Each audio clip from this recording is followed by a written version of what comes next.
संस्कृत भाषा व्यवहार भाषा करण्यासाठी प्रयत्नरत असलेल्या संस्कृत भारतीतर्फे विविध वयोगटांसाठी संस्कृत संभाषण शिबिर, संस्कृत बालकेंद्र, देववाणी, गीता शिक्षण केंद्र इत्यादी उपक्रमाचे आयोजन करण्यात आले होते।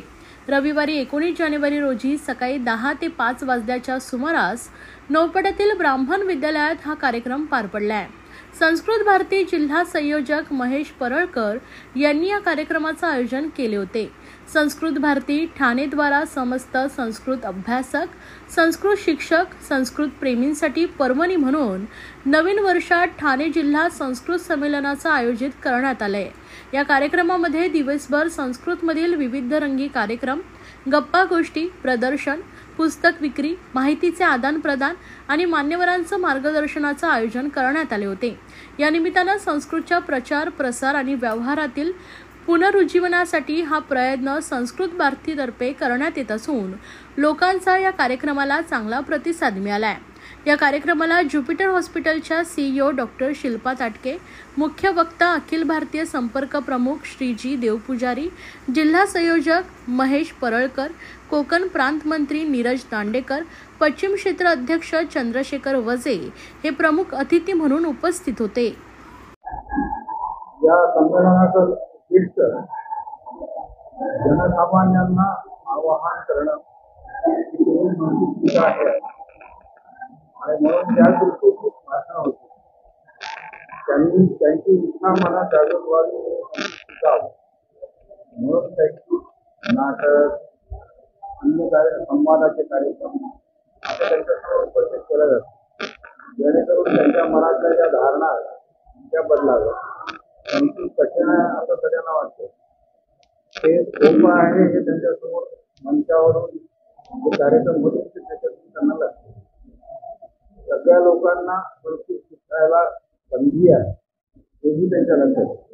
मग कुठल्याही जातीचा, कुठल्याही संप्रदायाचा, कुठल्याही क्षेत्राचा, कुठल्याही भाषिक असलेला व्यक्ती शिकू शकतो, शिकतो हे त्याला लक्षात येईल। अशा अनेक धारणा त्याच्या बदलण्याचा या संमेलनाच्या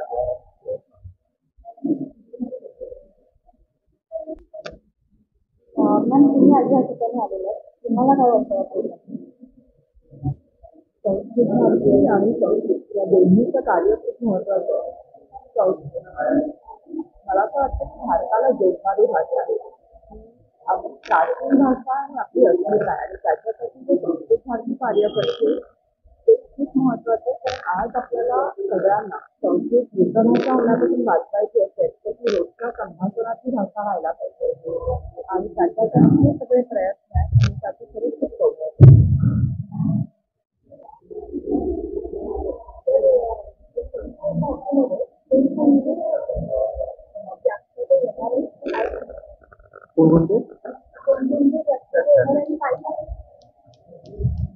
संस्कृत भारतीचा मुख्य उद्देश आहे की जनसामान्यांची संस्कृत ही भाषा व्हावी। आपली प्राचीन आणि समृद्ध अशी भाषा आहे, त्याचा प्रसार आणि प्रचार होण्यासाठी दर 3 वर्षांनी जिल्हा स्तरावर हे संमेलन होत असते। यावर्षी प्रथमच हे ठाण्यामध्ये हे संमेलन होणार आहे, आता होत आहे। या सत्रांमध्ये विविध सत्र इथे आयोजित केलेले आहेत, त्यामध्ये मुख्यत्वे संस्कृत भारतीविषयी माहिती, त्यांचे जे काही शैक्षणिक उपक्रम चालतात त्याविषयीची माहिती देण्यात येईल। यानंतर छत्रपती शिवाजी महाराजांच्या राज्याभिषेकाला 350 वर्ष पूर्ण झालेली आहेत, त्यानिमित्ताने छत्रपती शिवरायांचं राष्ट्रकार्यातील योगदान यावर देखील एक व्याख्यान होईल। उद्या श्रीरामाची प्रतिष्ठापना होणार आहे अयोध्येत, त्यानिमित्ताने एक अपरिचित रामायण असा एक विषय घेऊन त्याबाबत देखील एक सत्र आयोजित करण्यात आलेलं आहे।